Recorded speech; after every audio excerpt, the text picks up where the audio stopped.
Hello, everyone, and welcome to today's episode where we dive into one of history's most significant documents, the Magna Carta.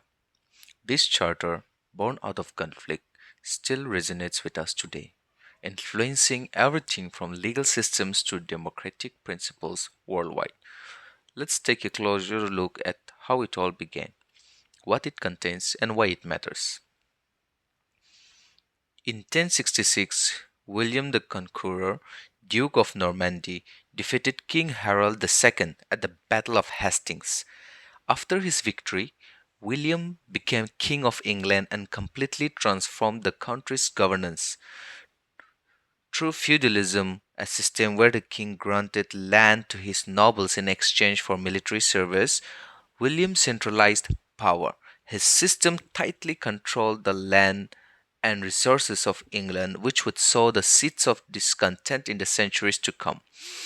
The Domesday Book, created in 1086, catalogued England's lands and resources, solidifying William's power but also highlighting the oppressive nature of feudalism. This paved the way for later struggles between the monarchy and the nobility. Fast forward to the early 13th century, England was under the rule of King John, a monarch whose reign would lead directly to the creation of the Magna Carta. John became king in 1199 following the death of his brother Richard the Lionheart. John's reign was marked by military failures, notably the loss of Normandy in 1204, and his tendency to overtax his barons to fund his wars. John's heavy handed rule created widespread resentment. His disputes with the Catholic Church, especially his confrontation with Pope Innocent III, worsened the situation. The Pope excommunicated John, and England was placed under an interdict, a ban on religious services, which only deepened the king's unpopularity. In 1215, the barons, frustrated by John's rule, demanded that he adhere to certain limits on his power. They forced John to meet them at Runnymede, a meadow near the River Thames, on June 15, 1215. There, the Magna Carta was born. The Magna Carta wasn't a simple document, it was the product of a tense and complex moment in history. The key figures were King John, the monarch who was pressured into signing the Magna Carta, though he did it so reluctantly. Stephen Langton, Archbishop of Canterbury, who played a pivotal role in mediating the conflict and ensuring the charter's creation. The barons, they represented the collective frustration of the nobility, acting as driving force behind the Magna Carta's creation. Now, let's dive into the contents of the Magna Carta. Originally containing 63 clauses, the document was practical solution to the barons' immediate grievances, but many of its principles laid the foundation for modern concepts of law and governance. Here are some key points. Clause 1. The church's freedom. The Magna Carta begins by guaranteeing the freedom of the church.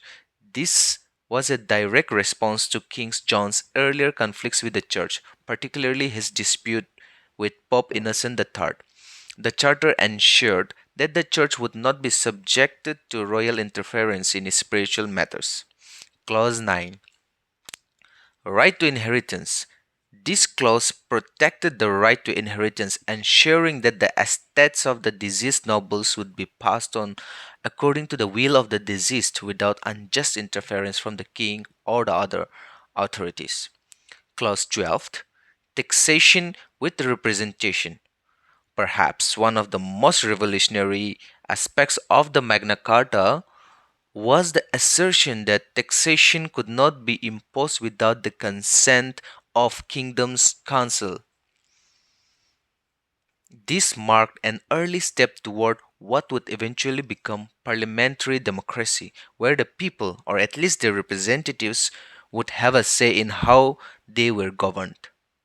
Clause 14, Council for Taxation Decisions.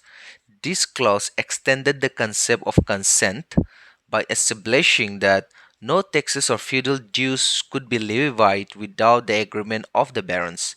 In modern terms, this was precursor to the idea of a representative government. Clause 39, Due process of law. One of the most famous clauses, Clause 39, stated that no free man shall be imprisoned, exiled, or destroyed except by the lawful judgment of his peers or by the law of the land. This was a foundational step toward the concept of due process, which would become a cornerstone of modern legal systems. Clause 40, Access to justice. It guaranteed that justice could not be denied or delayed. This was a call for fairness and accessibility within the legal system, ensuring that justice should be delivered promptly and without hindrance. Clause 61, The creation of the Council of 25 Barons. The Magna Carta also established a council of 25 barons to ensure that the king adhered to the terms of agreement.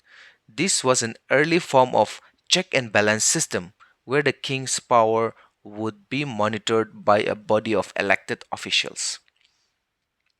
The annulment of the Magna Carta. It's important to note that while King John signed the Magna Carta, it was not a long lasting peace. In fact, after John agreed to the charter, he immediately sought to have it annulled. But it wasn't King John himself who annulled the Magna Carta, it was Pope Innocent III who, seeing it as an affront to the church's authority, declared the document invalid. The Pope's intervention led to the civil war between the king and the barons. Despite his annulment, the principles of the Magna Carta didn't disappear. Over time, it was reissued and refined, and its ideas were embraced by later English monarchs, setting the groundwork for constitutional monarchy. The Magna Carta's influence extends far beyond its medieval origins. It was not just a document that restricted the king's power, it planted the seeds for many of the concepts that are central to modern democratic systems. For example, legal impact.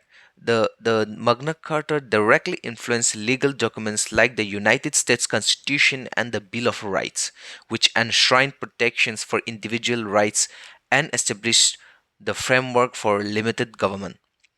Its philosophical impact is the Magna Carta inspired thinkers like John Locke, who argued that individuals have natural rights to life, liberty, and property. It was also a precursor to the social contract theory of government, which would later be explored by Jean Jacques Rousseau and Thomas Hobbes. Many other countries have looked to the Magna Carta as a model for creating their own systems of government, and its principles are echoed in international human rights declarations today. If you want to learn more about the Magna Carta and its significance, here are a few books and films worth checking out. Books include 1215, The Year of Magna Carta by Danny Danziger and Johnny Gillingham. This provides an engaging historical account of the events surrounding the Magna Carta. Next, another book is called Magna Carta, The Birth of Liberty by Dan Jones. A more recent look at the document's creation and its long lasting impact. There are also films about this document. A movie came out in 2011 called Ironclad, a historical action movie that dramatizes the fight to uphold the Magna Carta, focusing on the rebellion against King John. Next, there's also another movie called The Magna Carta Unlocked, a documentary that explores the historical significance of the Magna Carta and its ongoing influence today. The Magna Carta was born out of conflict and compromise, but its impact has been nothing short of revolutionary. From its creation at Runnymede to its enduring legacy in modern legal systems and democratic principles, the Magna Carta reminds us that the fight for justice, fairness, and liberty is never over. If you enjoyed learning about this monumental document, make sure to like, share, and subscribe for more educational content. And feel free to drop a comment below what historical topic or a philosophical topic would you like me to explore next. Thanks for watching and see you in the next video.